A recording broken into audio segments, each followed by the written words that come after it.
کیا کہنے سے نا، بہت خوب. ہمارے خوشیوں کو آپ نے سرمستی میں، سرشاری میں تبدیل کر دیا. اتنی خوبصورت اور بلبلہ انگیز انداز میں آپ نے یہ نظم پڑھی ہے.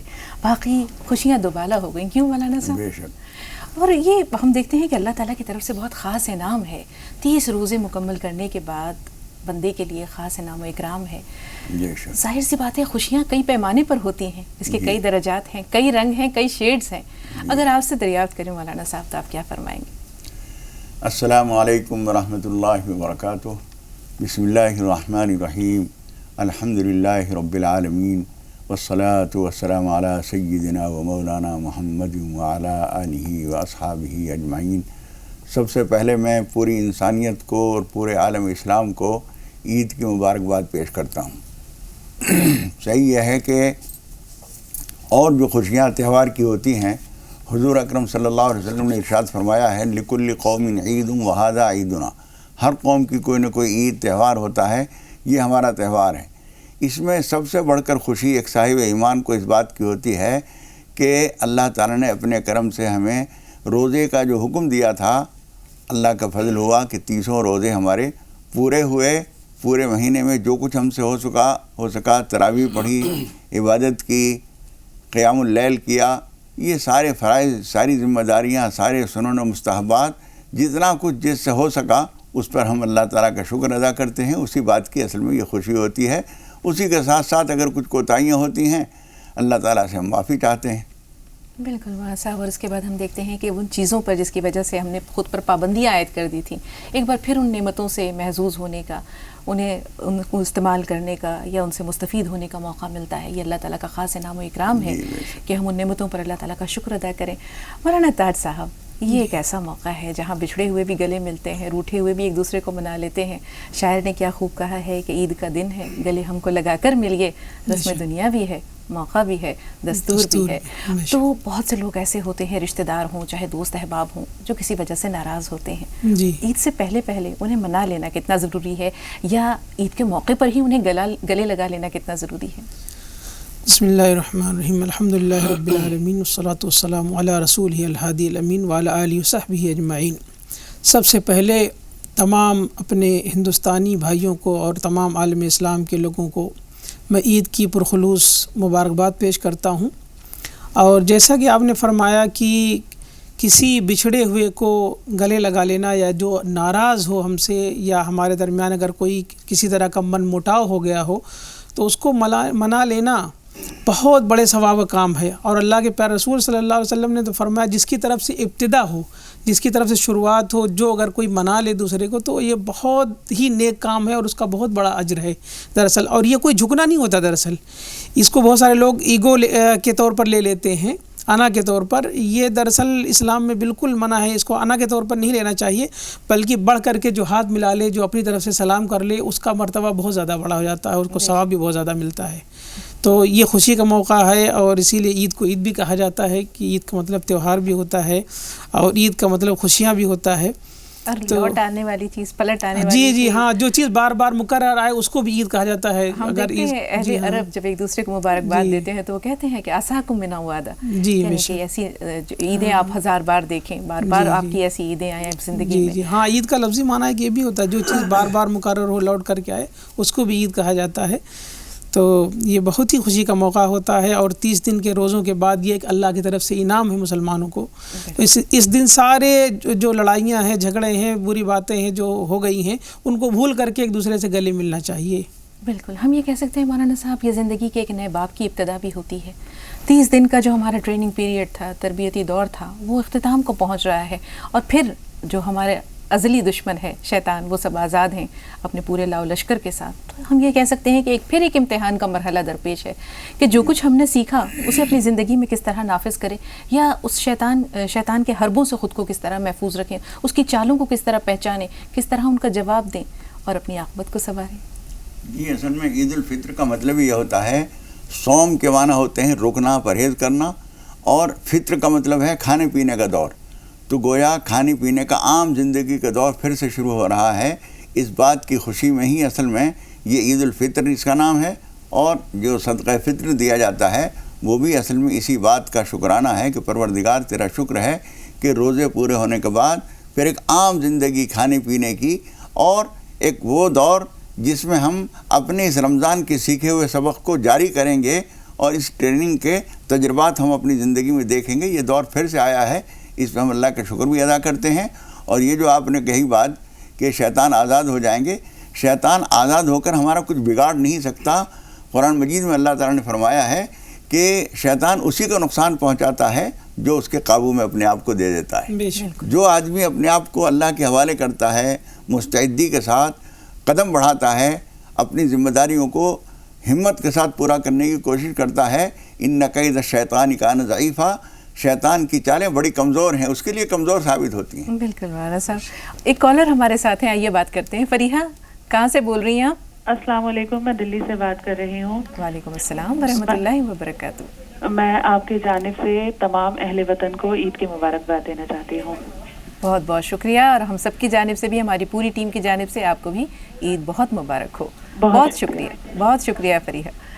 تو آئیے فریحہ صاحب، آپ کی جانب آتے ہیں۔ عیدی زندگی میں، خاص طور پر بچپن کے دور میں، اس کی بہت اہمیت ہوتی ہے۔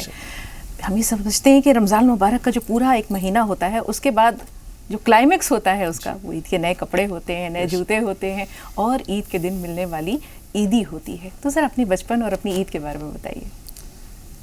سب سے پہلی بات تو یہ ہے کہ ایک عید کا جو ماحول گھر کے اندر ہوتا ہے تو واقعی وہ زبان سے بیان نہیں ہو سکتا، کیونکہ والدین تھے، اس والدین ہیں ابھی بھی الحمدللہ، کہ کپڑوں کا ایک خوشی الگ ہوتی تھی کہ کپڑے بنیں گے عید پر، نئے کپڑے ہوتے تھے۔ اسی طریقے سے پھر عید کی جو رات ہوتی تھی تو رات سے ہی ایک خوشیاں ظاہر ہوتی تھی گھروں کے اندر بھی، کہ بچپن میں سارے بہن بھائی تھے تو بڑی خوشی کے ساتھ ہم لوگ مناتے تھے۔ صبح ہوتی تھی، فجر کی اذان پہ ہم لوگ اٹھ جاتے تھے، نماز کو جاتے تھے، پھر بازار کی رونقیں دیکھتے تھے، پھر اس کے بعد انتظار کرتے تھے کہ عیدی کب ملے گی۔ نماز کے بعد وہ کہیں عیدی ملتی تھی جا کر کے، کتنی مل جایا کرتی تھی اس وقت کے حساب سے، لیکن والدین جو خوشی سے دیتے تھے، تو اگر آج وہ 10,000 روپے بھی ہمیں کہیں سے عیدی ملے تو وہ خوشی شاید نہیں ہو پائے گی جو 100 روپے اس وقت ملنے پہ ہوا کرتی تھی، تو بڑی خوشی سے والدین دیا کرتے تھے۔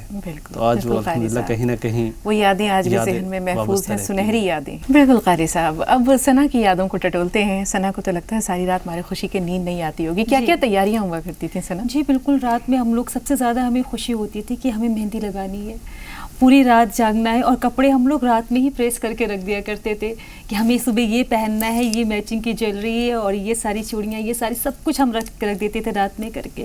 اور سب سے زیادہ خوشی تب ہوتی تھی جب ہم صبح اٹھتے تھے اور ہمارے نانا ہمیں ایک لائن سے سب بچوں کو کھڑا کر دیا کرتے تھے، اور اس ٹائم پہ ہمیں 10 یا 20 دیتے تھے، وہی ہمارے لیے اتنی خوشی ملتا تھا، ہمیں وہی چیز بہت اچھی لگتی تھی۔ وہ کڑے کڑے سے نوٹ ہوتے تھے، نئے اور وہ بالکل نئے کڑے کڑے سے نوٹ وہ ایک ایک کر کے سب کو دیتے تھے، تو ہم کاؤنٹ کرتے تھے، انہوں نے 10 روپے دیا، انہوں نے 20 دیا، انہوں نے اتنے دیے، آج تو میرے پاس، تمہارے پاس کتنے، میرے پاس تو اتنے، ویسے۔ تو وہ بچپن کی یادیں مطلب بہت یاد آتی ہیں، اور ابھی بھی اسے ہم بہت مس کرتے ہیں، کیونکہ اب وہ وقت گزر گیا تو وہ آئے گا نہیں وقت ابھی، لیکن بہت اچھی عید ہوتی تھی ہماری بچپن کی۔ دل کرتا ہے کہ ابھی بھی بالکل، میری بیٹی 2.5 سال کی ہے، ابھی اس کو مہندی لگانا، اس کو تیار کرنا، یہ سب ہوتا ہے، لیکن پہلے جب ہم بچے تھے تو وہ تو الگ ہی عید تھی۔ بالکل، وہ دور، وہ زمانہ الگ ہوتا ہے، اور ہر زمانے کے اپنے اپنے انداز ہوتے ہیں۔ جی بالکل، وقت کے ساتھ تبدیلی آ جاتی ہے، لیکن ناظرین جذبے ہمیشہ ماشاءاللہ جمع رہتے ہیں اور جمع رہیں گے۔ ایک چھوٹا سا بریک لے رہے ہیں، بریک کے بعد ملتے ہیں۔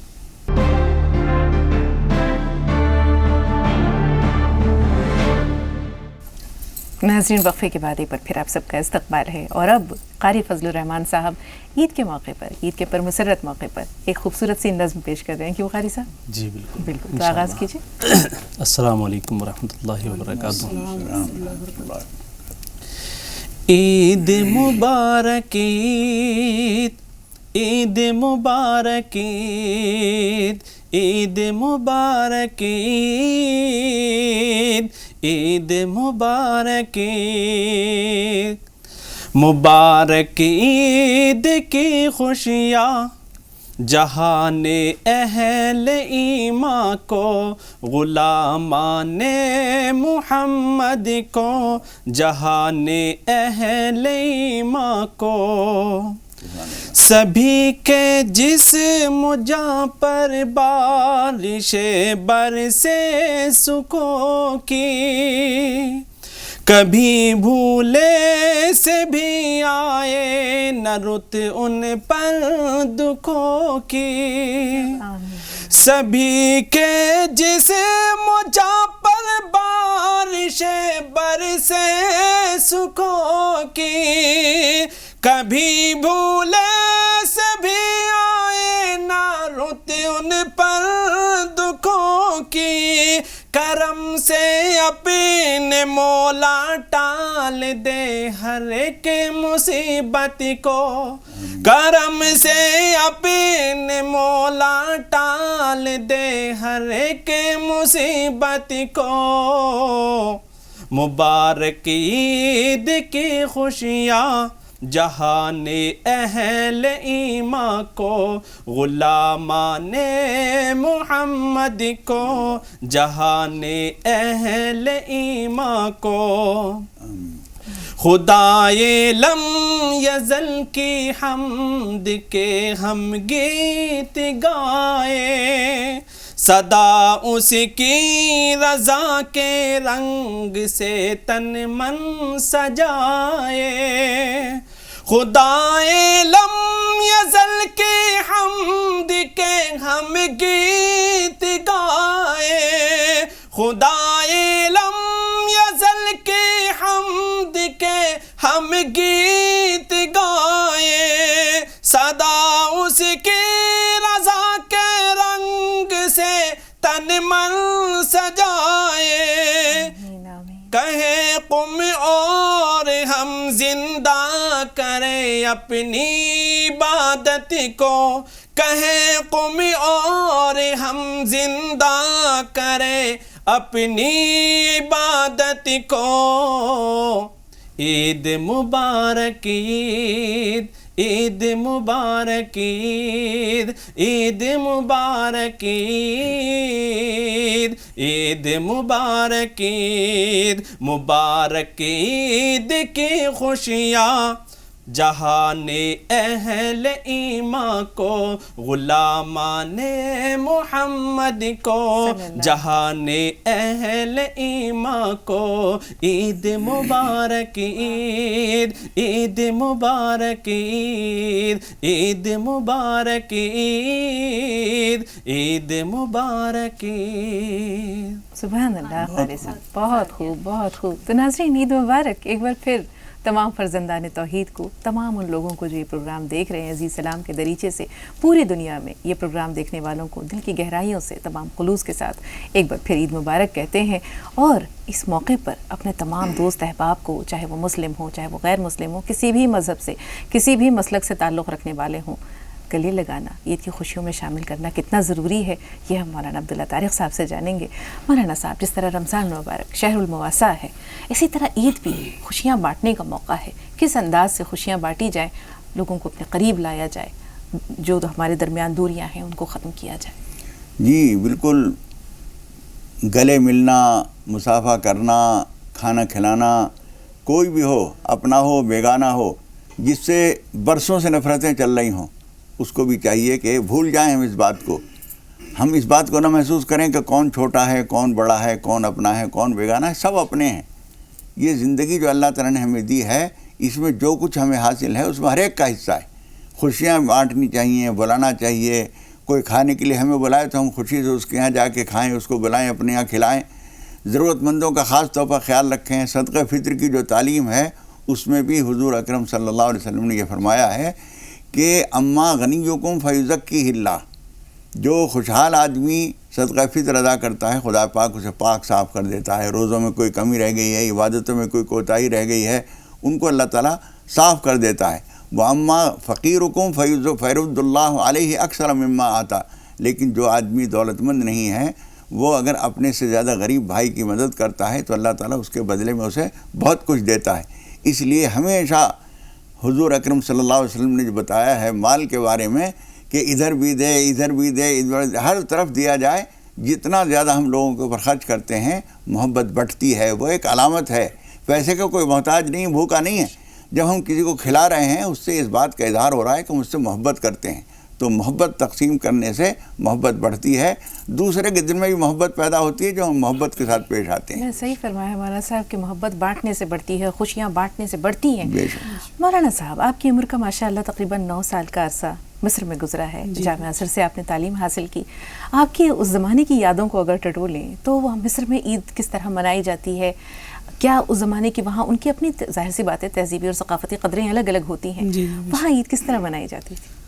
وہاں پر عید کا انداز ہندوستان سے قدرے مختلف ہے، اور وہاں کی سب سے اچھی بات جو مجھے یہ لگی، جو ہندوستان میں تھوڑا سا اس کی اصلاح کی ضرورت مجھے محسوس ہو رہی ہے، کہ جیسے ہم لوگ ہیں عید کے لیے بہت زیادہ اہتمام کرتے ہیں، عید کی نماز کا ہندوستان میں بہت زیادہ اہتمام کیا جاتا ہے، اور جو کہ صرف واجب ہے کہہ لیجئے، اور فجر کی نماز کا اہتمام کم ہوتا ہے جو کہ فرض ہے۔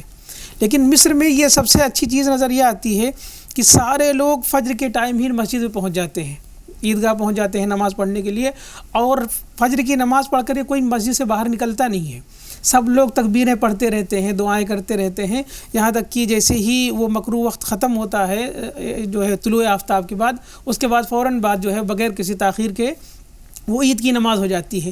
اور یہی وجہ ہے کہ یہاں ہندوستان میں تکبیر بھی پڑھنے کا کم رواج ہے، لوگ بہت کم جانتے ہیں، بہت پڑھا لکھا طبقہ ہی جو ہے تکبیر کے بارے میں جانتا ہے اس کی اہمیت کو، لیکن وہاں عام طور سے بھی لوگ، چونکہ وہاں پر سارے لوگ ہی فجر کی نماز میں ہی جو ہے وہ مسجد میں پہنچ جاتے ہیں، اور فجر کی نماز کے فوراً بعد ہی جیسے ہی وقت شروع ہوتا ہے ویسے ہی عید کی نماز ہو جاتی ہے، اور تکبیر پڑھتے رہتے ہیں، دعائیں پڑھتے رہتے ہیں، تو یہ بڑا اچھا ماحول ہے وہاں پر، سارے لوگ مسجد میں اکٹھا رہتے ہیں اور دعائیں ہوتی رہتی ہیں اور سب کے لیے دعائیں کرتے ہیں، اور 3 دن وہاں پر فل بالکل عید منائی جاتی ہے، بالکل 3 دن سرکاری طور پر 3 چھٹیاں ہوتی ہیں، اور 3 دن بالکل مسلسل عید منائی جاتی ہے، اور بڑا خوشی کا ماحول ہوتا ہے، اور مصریوں کا بڑا اچھا انداز عید منانے کا، کہ چھٹیوں کا وہاں پر بہت ہی اچھا یوٹیلائز کرتے ہیں وہ لوگ۔ یہاں ایک سوال ہے مولانا صاحب، جیسے ہمارے ہم دیکھتے ہیں کہ شیر کا اہتمام ہوتا ہے، سوئیوں کے کئی ورائٹیز ہوتی ہیں، کئی طرح کے پکوان ہوتے ہیں، تو مصر میں لوگوں کا عید منانے کا یعنی کچھ میٹھا ہو جائے، اس کا کیا انداز ہوتا ہے؟ کنافہ وہاں پر کنافہ ہوتا ہے، اور وہ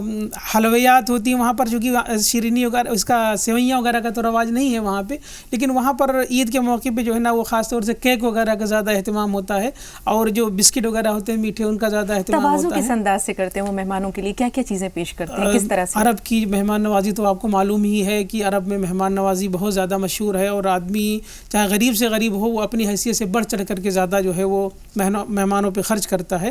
تو اپنی دوران طالب علمی ہمیں کئی بار قاہرہ سے باہر بھی کئی گاؤں میں بھی ہمارا جانا ہوا اپنے دوستوں کے ساتھ جو ہمارے ساتھ پڑھتے تھے، تو میں نے دیکھا غربت کے باوجود وہ مہمان نوازی میں کوئی کسر نہیں چھوڑتے کسی طرح کے، کوئی یہ اہل عرب کی ایک امتیازی خصوصیت ہے جی، ان کا وصف ہے کہ مہمان نوازی بہت ہی زیادہ بڑھ چڑھ کر کے کرتے ہیں۔ تو ظاہر سی بات ہے دنیا کے الگ الگ ممالک میں اپنا اپنا انداز ہوتا ہے، اور ہم ہندوستانیوں کا بھی اپنا ایک انداز ہے۔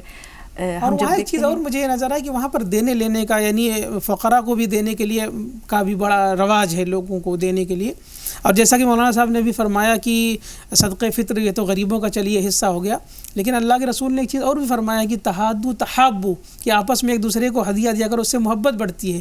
تو جو عیدی کا معاملہ ہے وہ اگر ہم کسی کے گھر جائیں تو اس کے چھوٹے بچے ہیں تو کسی کو 150 روپے دینے سے کتنی محبت بڑھ جاتی ہے، اس 100 روپے سے ہم کتنی محبت خرید لیتے ہیں کسی کے بچے کو اگر دے دیا تو یہ رواج بھی جو ہے اپنانا چاہیے۔ ہمارے سماج میں ماشاءاللہ عیدی کا رواج ہے، چلن بہت پرانا ہے، کیوں مولانا صاحب؟ آپ بتائیں آپ کو بچپن میں کتنی عیدی ملتی تھی؟ اس وقت تو تھوڑی سی جو ملتی تھی وہ بہت ہوتی تھی، اور دوسری ابھی جو ہے انہوں نے ایک بات کہی سنا نے، دیکھنے کی چیز یہ ہے کہ آپ کا بچپن چلا گیا تو آپ کے ذریعے ایک اور بچپن اللہ تعالیٰ نے دنیا میں دیا ہے، ان بچوں کو جو خوشیاں مل رہی ہیں اس سے ڈبل خوشی ہوتی ہے۔ بچوں کو جو خوشی ہو رہی ہے اس خوشی سے ماں باپ کو جو خوشی ہو رہی ہے، ان کے نانا نانی اور دادا دادی کو جو خوشی ہو رہی ہے، وہ خوشی بھی اصل میں بچوں کی بھی ہے، اور 3 نسل کی خوشی ہوتی ہے۔ وہ مولانا صاحب انداز کتنا بدل گیا ماشاءاللہ، آپ نے، اللہ تعالیٰ آپ کی عمر دراز کرے، ایسی ہزاروں عیدیں آپ دیکھیں انشاءاللہ، لیکن بدلتے دور کے ساتھ عید منانے کے انداز میں کیا تبدیلیاں آپ نے دیکھی؟ ایک تو بچپن میں ہمیں یاد ہے کہ ہم پڑوس میں کسی سے بھی کوئی آدمی عیدی مانگنے میں بچے کوئی توہین نہیں محسوس کرتے تھے۔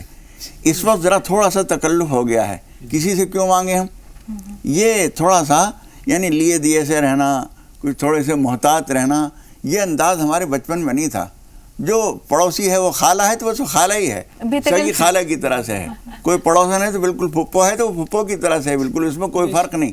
اب اس وقت میں لوگ ذرا تھوڑے سے احتیاط کرنے لگے ہیں، حالانکہ ایک دوسرے کا بدل بھی کرتے ہیں. اس نے ہمیں اگر دی ہے عیدی تو ہماری والدہ نے بھی اس کے بچوں کو ضرور عیدی دی ہے، تو یہ بدل ہو جاتا ہے. اور اس میں کچھ زیادہ توازن نہیں دیکھا جاتا کہ کسی نے 100 دیے کسی نے 50 دیے. جس نے جو دے دیا خوشی کا موقع ہے، جو مل گیا بہت اچھی بات ہے. تو یہ تھوڑا بہت فرق آتا ہے، لیکن بہرحال جو قدریں چل رہی ہیں وہ چلتی رہتی ہیں، اور وہ کچھ حالات بھی اس کے اندر فرق پیدا کر دیتے ہیں. کسی کے حالات کمزور ہیں تو بہت زیادہ اس میں بڑھ چڑھ کے حصہ نہیں لے سکتا. حالانکہ اللہ رب العالمین کا معاملہ یہ ہے کہ انفق یا بلال ولا تخش من ذی العرش اقلالا، کہ بلال خرچ کرو، عرش والے سے کمی کا خوف نہ کرو. جب ہم زیادہ خرچ کرتے ہیں تو خدا پاک زیادہ دیتا ہے، بڑھا کر دیتا ہے. حضرت اسماء رضی اللہ تعالیٰ عنہ کو بھی رسول پاک صلی اللہ علیہ وسلم نے یہی فرمایا تھا کہ اسماء گن گن کر خرچ نہ کرو، اللہ تو بے حساب دیتا ہے. ثنا کے پاس چلتے ہیں. ثنا، سنا ہے آپ کچھ اور بھی سنانے والی ہیں، کیا سنائیں گی؟ نعت سنانے والی. چلیے سنائیے. طیبہ طیبہ طیبہ طیبہ طیبہ طیبہ طیبہ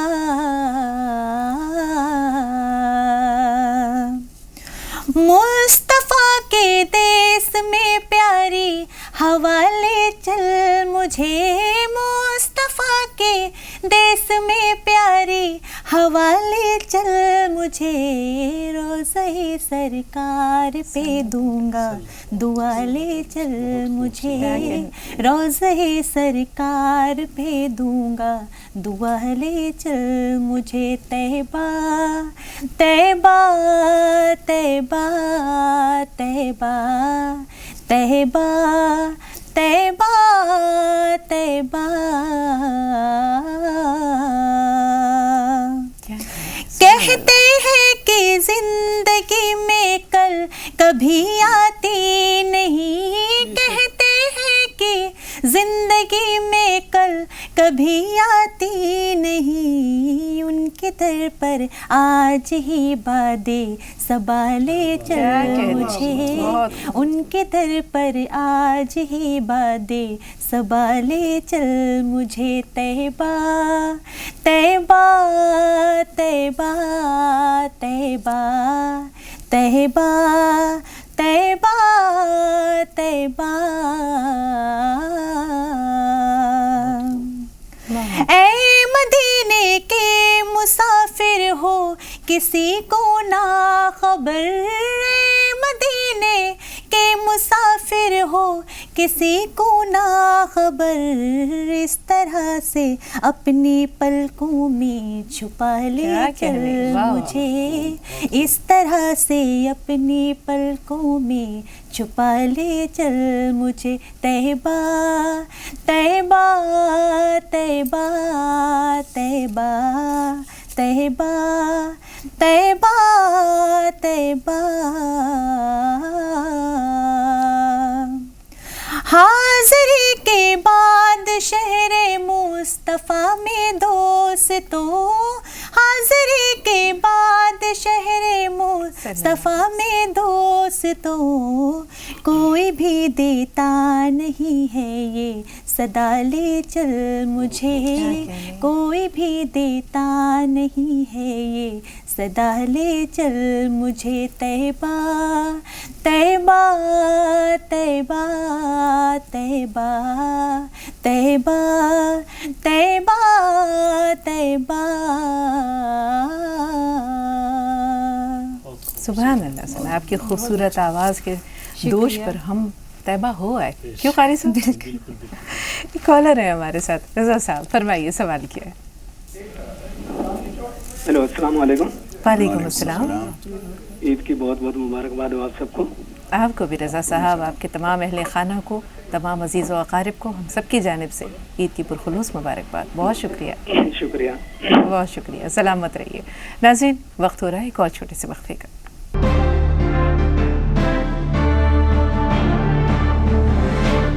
ناظرین، وقفے کے بعد ایک بار پھر آپ سب کا استقبال ہے. آئیے دور نبوی حضرت محمد مصطفیٰ صلی اللہ علیہ وسلم میں چلتے ہیں اور جناب مولانا عبداللہ طارق صاحب سے جانتے ہیں کہ رسول پاک صلی اللہ علیہ وسلم کے زمانے میں عید کس طرح ہوتی تھی. بہت غربت کا دور تھا، بہت سادگی تھی، پھر بھی عید کی خوشیاں اپنے انداز میں مناتے تھے. وہ انداز کیا تھا؟ دیکھیے، حضور اکرم صلی اللہ علیہ وسلم تو رحمۃ للعالمین ہیں، اور آپ کو ہر انسان کو دیکھ کر کسی بچے سے اس کے ماں باپ کو شفقت اور محبت ہو سکتی ہے، اس سے زیادہ حضور اکرم صلی اللہ علیہ وسلم کو شفقت تھی۔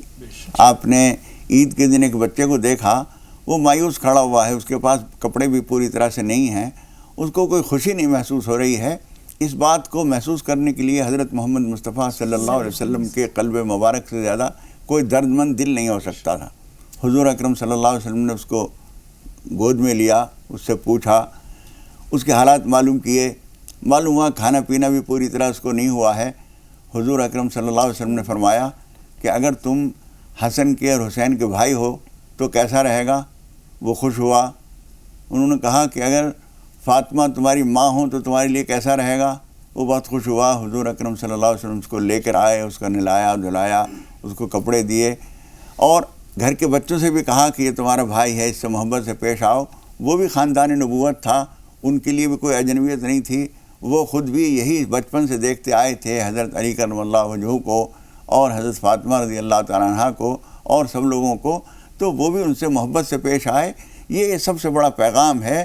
خوشی میں کوئی آدمی ایسا نہ ہو کہ ہم خوشیاں منائیں اور دوسرا غم منا رہا ہو، ہم کھانا کھائیں دوسرا فاقے سے ہو، ہم شاندار کپڑے پہنیں دوسرے کے پاس معمولی کپڑے ہوں، اس کو خوشی نہ ہو تو ہماری خوشی ادھوری ہے۔ بے شک مولانا صاحب، بے شک اسراف اور تبذیر سے اسلام بار بار منع کرتا ہے۔ بہت سے مواقع پر ہم دیکھتے ہیں کہ بیجا فضول خرچی ہوتی ہے، اسراف اور تبذیر ہوتی ہے۔ عید کا موقع بھی ایسا ہے جہاں ہر انسان اپنی استطاعت سے بڑھ چڑھ کر خرچ کرنے کی کوشش کرتا ہے، لیکن یہ فضول خرچی کی حد میں داخل ہو جائے اسلام اس کی اجازت نہیں دیتا۔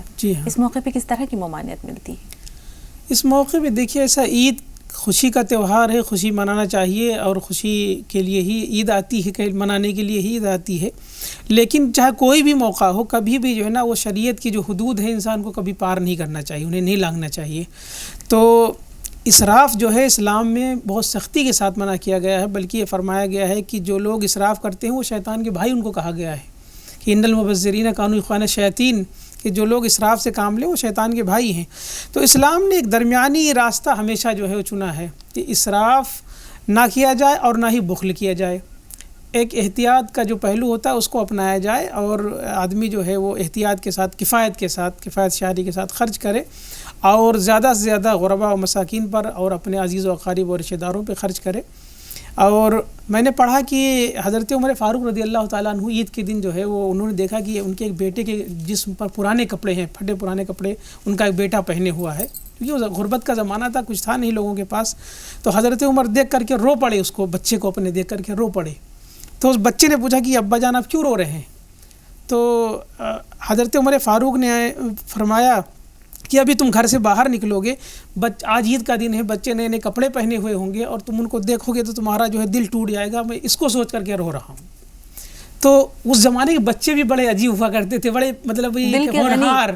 تو انہوں نے، بچے نے کیا جواب دیا کہ ابا جان، دل تو اس کا ٹوٹنا چاہیے جو رب کی خوشنودی نہ حاصل کر سکے، دل تو اس کا ٹوٹنا چاہیے جو اپنے باپ کا نافرمان ہو، دل تو اس کا ٹوٹنا چاہیے جو اپنے ماں کا نافرمان ہو، اور میں تو اللہ سے یہ دعا کرتا ہوں کہ اللہ جو ہے نا وہ آپ کی رضا ہی میں مجھ سے راضی ہو جائے۔ سبحان اللہ۔ تو کیا عمدہ جواب دیا انہوں نے کہ آپ کو رونے کی ضرورت نہیں ہے، رونا تو ان کو چاہیے جنہوں نے اللہ کی نافرمانی کی ہے، جن کے ماں باپ ان سے ناراض ہیں، ان کو رونا چاہیے، ان کا دل ٹوٹتا ہے۔ اور ہمارے پاس اگرچہ نئے کپڑے نہیں ہیں لیکن ہمارا دل نہیں ٹوٹتا، ہم تو آپ کی خوشی میں خوش ہیں۔ تو یہ پیغام دیا، تربیت یافتہ ہیں جی، یہ بچے بھی۔ تو اسی لیے کہا گیا ہے، عربی زبان میں کہاوت ہے کہ الابن سر ابی، کہ بیٹا جو ہے وہ باپ کا سایہ ہوتا ہے، پرتو ہوتا ہے، اس کی ذات کا آئینہ ہوتا ہے۔ تو جیسی پرورش حضرت عمر فاروق نے تقشف اور زہد اور تقویٰ کے ساتھ اپنے بچوں کی، ویسے ہی ان کے بیٹی نے ان کو جواب دیا کہ آپ کو رونے کی ضرورت نہیں ہے، مجھے نئے کپڑوں کی حاجت نہیں ہے، میرا رب مجھ سے راضی ہو، یہ میرے لیے سب کچھ ہے۔ بالکل، اس کی رضا میں بندے کی رضا ہے۔ قاری فضل الرحمان صاحب، ماشاء اللہ، اللہ تعالیٰ آپ کو سلامت رکھے، ابھی آپ نوجوان ہیں اور اپنے دور کے آپ جوانوں کی جو عید دیکھتے ہیں یا ان کے نظریات، عید منانے کا اسٹائل، عید منانے کا انداز، وہ کیسا ہوتا ہے؟ دیکھیے، کیونکہ میں نے بچپن بھی دیکھا، ابھی میں جوانی دیکھ رہا ہوں، ماشاءاللہ آپ کی دعاؤں سے الحمدللہ، اور میں تقریباً 6 سال شادی کو بھی ہو چکے، 7 سال، ماشاءاللہ۔ تو میں جو ابھی بچوں کی عید دیکھ رہا ہوں اپنے، تو ابھی بچوں کو اتنا زیادہ ایک وہ ہے مجھ سے کہ روزانہ فون آتا ہے کہ آپ آئیے، لیکن بچوں کی ایک وہ ہے۔ تو اپنے نوجوان جو ساتھی ہوتے ہیں ان کو یہ ہوتا ہے کہ ہم سالہ سال مل نہیں پاتے، ملاقاتیں نہیں ہو پاتی، عید کا موقع ایک ایسا ہوتا ہے الحمدللہ کہ ہم سب لوگ عیدگاہ پہ ملاقاتیں ہو جاتی ہیں، مل لیتے ہیں، گلے ملتے ہیں، اور کم سے کم ان ساتھیوں سے جو سالوں سال بچھڑے ہوئے ہوتے ہیں ملنے کا یہی موقع ہوتا ہے. بالکل بڑا اچھا لگتا ہے عید کے موقع پر. بالکل. عید جو ہے وہ رنگا رنگ پکوان کے حوالے سے بھی جانا جاتا ہے. ثنا آپ کیا اچھا پکا لیتی ہیں؟ کون سی ایسی ڈش ہے جس میں آپ کو مہارت حاصل ہے یا آپ کو اچھا لگتا ہے اسے بنانا، تیار کرنا اور مہمانوں کو کھلانا؟ عید میں تو اسپیشلی جو ہے سویاں، شیر خورما، یہ ساری چیزیں بناتی ہوں. صبح صبح جو ہے بہت اچھا لگتا ہے وہ ڈرائی فروٹس کو کاٹنا اور پھر تیار کرنا کہ ابھی نماز پڑھ کے آئیں گے تو کھانے والے لوگ ہیں، یا میرے ہسبینڈ ہیں، یا اور سب میرے سسر، سب بہت سارے سب لوگ. تو ایک ڈائننگ ٹیبل پہ ساری چیزیں ہم لگا دیتے ہیں، چاہے وہ دہی بڑے ہوں، چاہے یہ شیر ہو، بہت ساری چیزیں لگا دیتے ہیں اور اچھا لگتا ہے. اس دن ایسا مطلب ایک اتنا خاص دن ہے، وہ دن بہت مزہ آتا ہے. اس دن یہ بھی ہم سوچتے نہیں ارے ہم تھک رہے ہیں، کام نہ کریں، نہیں، اس دن بہت اچھا لگتا ہے. سب کھانا پینا ساری چیزیں لگا دیتے ہیں اور مہمانوں کا تو لگاتار آنا جانا لگا ہی رہتا ہے. اور جس سے ہم نہیں مل پاتے، جیسے کہ قاری صاحب نے کہا، جس سے ہم نہیں مل پاتے وہ ایک ایسا دن ہے ہم ہر کسی سے مل لیتے ہیں. بالکل. ثنا ایک کالر ہے حیدرآباد سے ہمارے ساتھ. شفیع بھائی استقبال ہے آپ کا، فرمائیے. جی السلام علیکم. وعلیکم السلام ورحمۃ اللہ وبرکاتہ. جی کچھ خاص نہیں، بس لیکن جو راہ نجات میں دیکھتا ہوں مجھے ہمیشہ پسند آتا ہے، اور عید کے موقع پر آپ سبھی کو بہت بہت مبارکباد. اہل وطن کو عید کی بہت بہت مبارکباد. بہت شکریہ. سلامت رہیے شفیع صاحب، اور آپ کو اور آپ کے تمام اہل خانہ کو ہم سب کی جانب سے بھی عید کی پرخلوص مبارکباد. بہت شکریہ. ناظرین ایک اور چھوٹا سا وقفہ لے لیتے ہیں اس سے پہلے کہ پروگرام کو آگے کی جانب لے چلیں.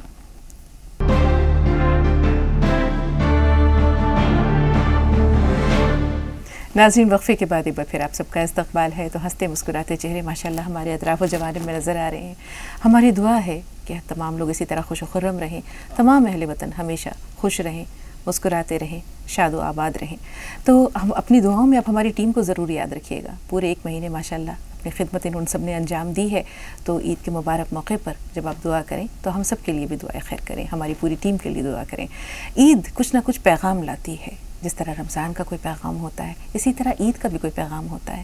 یہ پیغام کیا ہوتا ہے، عید کیا کہتی ہے، عید کے کیا مطالبات ہیں، ہم سے کیا فرمائش ہے، یہ ہم مولانا عبداللہ طارق صاحب سے جانیں گے. جی مولانا صاحب. دیکھیے محترم حضرات، رمضان کا مہینہ، روزہ، وہ عبادتیں، وہ سب اپنے آپ میں ایک عبادت بھی ہے اور ایک ٹریننگ بھی ہے. روزے میں ہم نے یہ مشق کی ہے کہ کیا چیز کھانی ہے، کیا نہیں کھانی ہے، کب تک کھانی ہے، کب رک جانا ہے. یہ ایک سارے سال کے لیے ہمیں ایک سبق سیکھنا تھا کہ ہمیں یہ عادت ہو جائے کہ کیا چیز کھا سکتے ہیں، کیا نہیں کھا سکتے، کدھر قدم بڑھا سکتے ہیں، کدھر نہیں بڑھا سکتے، کون سی چیز ہمیں پینی ہے، کون سی نہیں پینی ہے. یہ ایک سبق ہے. اور یہ اب امتحان کا وقت شروع ہوا ہے کہ رمضان میں جو آپ نے ٹریننگ حاصل کی ہے، یہ رمضان کے بعد کے 11 مہینوں میں آپ اس ٹریننگ پہ کہاں تک کامیاب ہوتے ہیں، کہاں تک نہیں، کتنی احتیاط کرتے ہیں، کتنا نہیں.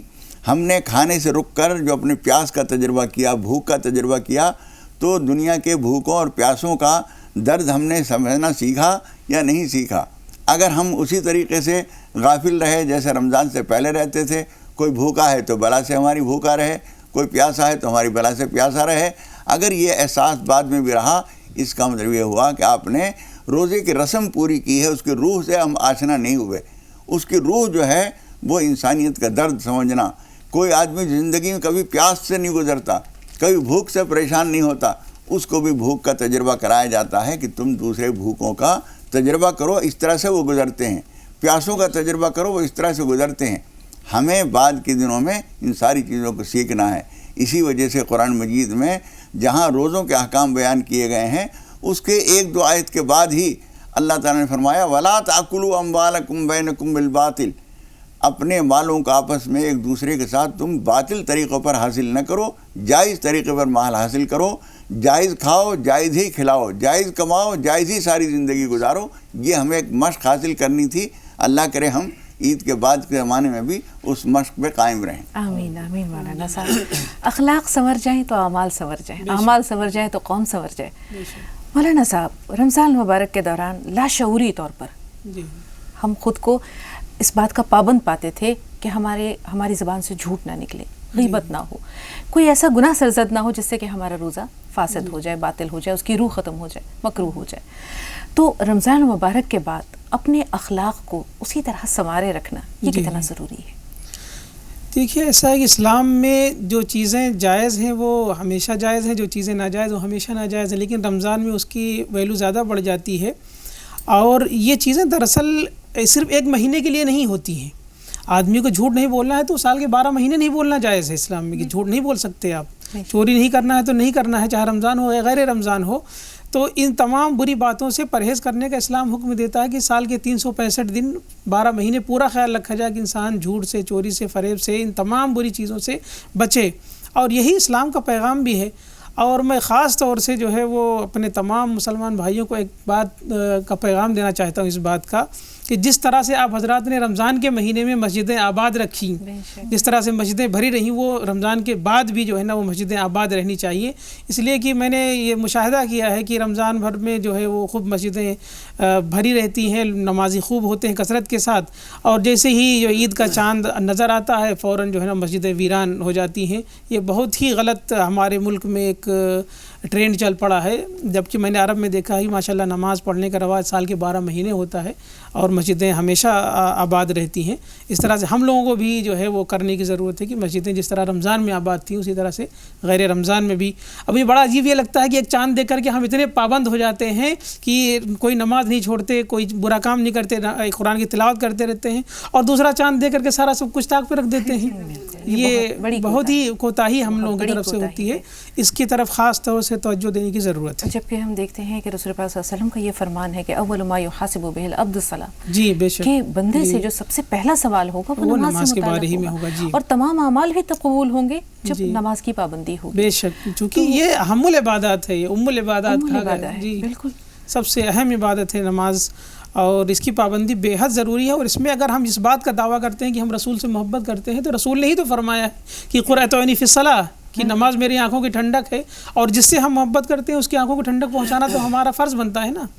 تو ظاہر سی بات ہم سال کے 12 مہینے اپنے رسول کی آنکھوں کو ٹھنڈک پہنچائیں. جبکہ ہم اپنے اسلاف کو دیکھیں تو یہ شعر یاد آتا ہے کہ نقش توحید کا ہر دل میں بٹھایا ہم نے، زیر خنجر بھی یہ پیغام سنایا ہم نے. بے شک، علامہ اقبال کا یہ شعر ہے کہ ایک ہی صف میں کھڑے ہو گئے محمود و ایاز، نہ کوئی بندہ رہا اور نہ کوئی بندہ نواز. آ گیا عین لڑائی میں اگر وقت نماز، جی قبلہ رو ہو کے زمیں بوس ہوئی قوم حجاز. جی. تو یہ ہمارے اسلاف تھے. ان کے اعمال دیکھیں تو ہم خود کو کہاں پاتے ہیں. کہاں پاتے، بے شک. تھے تو وہ آبا ہی تمہارے، مگر تم کیا ہو، منتظر فردا ہو. تو کفی افسوس ملنے سے بہتر یہ ہے کہ ابھی بھی جو وقت ہے اسے ہم غنیمت جانیں. قاری صاحب، ایک خوبصورت سی مناجات آپ کے پاس ہے، شاید آپ کی یہ مناجات لوگوں کے دلوں میں اتر جائے. اور جیسے کہ مولانا صاحب نے بھی بہت افسوس کے ساتھ اس المیے کا پر اس پہ دکھ کا اظہار کیا ہے کہ ایک چاند دیکھ کر ہم مساجد آباد کرتے ہیں اور ایک چاند دیکھ کر ہم نماز سے غافل ہو جاتے ہیں. شاید اللہ تعالیٰ آپ کی زبان میں وہ تاثیر دے، آپ کی مناجات میں وہ اثر دے کہ آپ کی جو یہ پیش کرنے جا رہے ہیں یہ لوگوں کے دلوں تک پہنچے، لوگوں کے دل میں اثر کرے. آغاز کیجیے. گناہوں کی عادت چھڑا میرے مولا، مجھے نیک انسان بنا میرے مولا. گناہوں کی عادت چھڑا میرے مولا، مجھے نیک انسان بنا میرے مولا. آمین یا رب العالمین. جو تجھ کو جو تیرے نبی کو پسند ہے، جو تجھ کو جو تیرے نبی کو پسند ہے، مجھے ایسا بندہ بنا میرے مولا، مجھے نیک انسان بنا میرے مولا. تو مطلوب میرا میں طالب ہوں،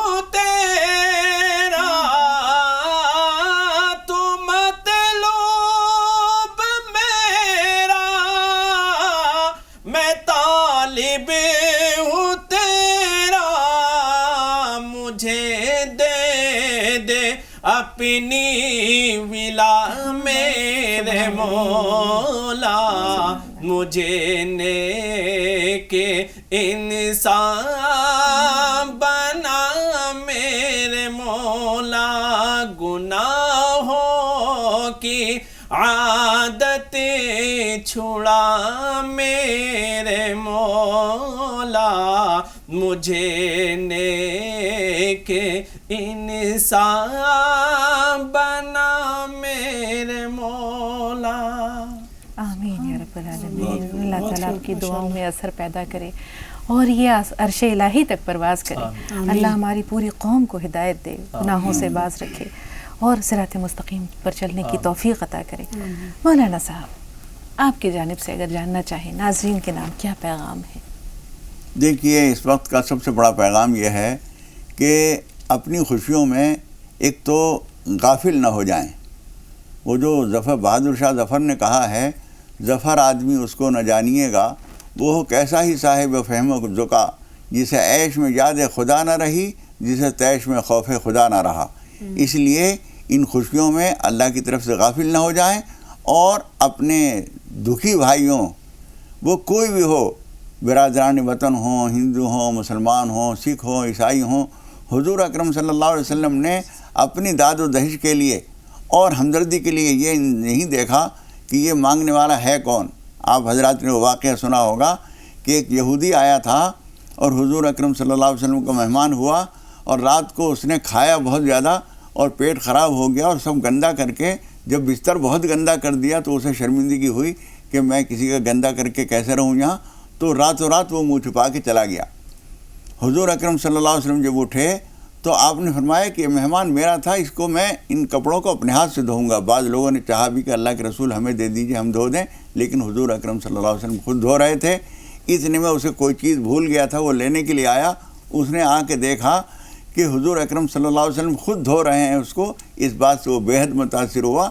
تو ہمدردیوں کے لیے, خیر خواہی کے لیے, اپنے داد و دہش کے لیے, کھلانے پلانے کے لیے یہ کبھی نہ دیکھیے کہ کون ہے, کیسا ہے, ہمارا دوست ہے, دشمن ہے, کوئی بھی ہے, جو ضرورت مند ہے اس کی ضرورت پورا کرنا ہماری ذمہ داری ہے. وَيُطْعِمُونَ الطَّعَامَ عَلَىٰ حُبِّهِ مِسْكِينٌ وَيَتِيمٌ وَأَسِيرًا.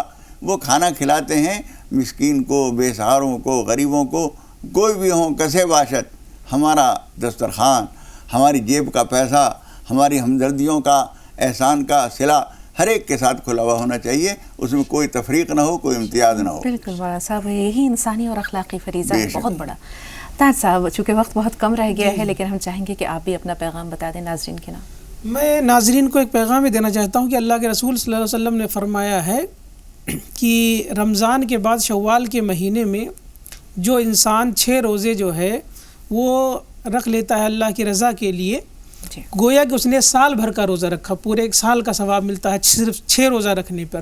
اسے دہر کے نام سے پکارا گیا. ہاں, تو اس لیے جو ہے ان روزوں کا بھی اہتمام کیا جائے, یہ اللہ کے رسول صلی اللہ علیہ وسلم کی سنت بھی ہے, تو اس پر عمل کریں. اور اس میں ایک بہت بڑا راز پوشیدہ ہے دراصل, چونکہ اچانک آپ پورے مہینہ بھوکا تھے اور ایک اچانک کھانا شروع کر دیں تو آپ بیمار ہو سکتے ہیں, پیٹ خراب ہو سکتا ہے. اسی لیے اللہ کے رسول نے فرمایا کہ 6 روزے رکھنا چاہیے تاکہ آہستہ آہستہ آپ ہیبیچول ہو, پہلے والی عادت پہ آئیں. تو اس کا اس میں ایک حکمت بھی ہے اور سنت بھی ہے, تو اس لیے 6 روزوں کا اہتمام کرنا بہت ضروری ہے ان کا. اور اس پر جو ہے اور تمام برادران وطن سے ہماری یہ پرخلوص گزارش ہے کہ جس وطن میں ہم رہتے ہیں اس سے محبت کرنا ہمارے اسلام نے ہم کو سکھایا ہے, تو ہم تمام اپنے اہل وطن سے, برادران وطن سے محبت کریں اور جہاں پر رہیں بہت ہی سکون, اطمینان اور شانتی کے ساتھ رہیں, ہماری ذات سے کسی کو کوئی تکلیف نہ پہنچے, اور جہاں تک ہو سکے سب کو اپنی خوشیوں میں شامل کریں. بہت بہت شکریہ مولانا صاحبان آپ کا, مولانا تاج محمد صاحب, مولانا عبداللہ طارق صاحب, اسی طرح قاری فضل الرحمان صاحب, ثنا, آپ سب کا شکریہ اسٹوڈیو میں تشریف آوری کے لیے, اپنے اس پروگرام کو رنگا رنگ بنانے کے لیے. یہ آپ سب کا پروگرام ہے, یقینی طور پر ناظرین آپ سب کا بھی شکریہ کہ آپ نے ہمارا یہ پروگرام دیکھا, اس میں اپنے فون کالز کے ذریعے شرکت کی اور مبارکباد پیش کی. بہت بہت شکریہ. تو اس سے پہلے کہ اجازت لیں, آپ کی نظر کرتے چلتے ہیں یہ شعر کہ سدا تم بہاروں کے محور رہو, تمہیں وہ ملے جس کی ہو جستجو,